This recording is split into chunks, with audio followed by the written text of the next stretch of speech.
So over here you can see that I have a graphics, and let's say I want to go ahead and crop out this graphics.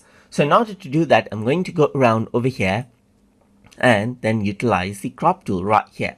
So all I need to do is draw around the graphics that I want to crop and then just crop it out right here, and this is what you have, as you can see. So now you can see that the sections has been cut off right here at the edges right here. So I can go around onto the crop tool right here just like this, and then crop again right here onto the side right here just like this. And then if I were to go around and click on crop, then that is cropped out as well, just like this.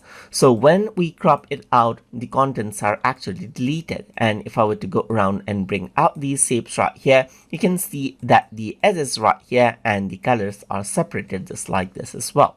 So if I want to crop once more, I can simply go around and select it all and crop it just like this as well. So let's just go around and select all of these right here, and then go for crop, and then go around and crop this out, click on crop, and then this is what you have, as you can see. And that is how you can work around with the crop tool inside of Corel Draw. So I hope you guys learned something as always, and as always, please like, comment, share, and subscribe.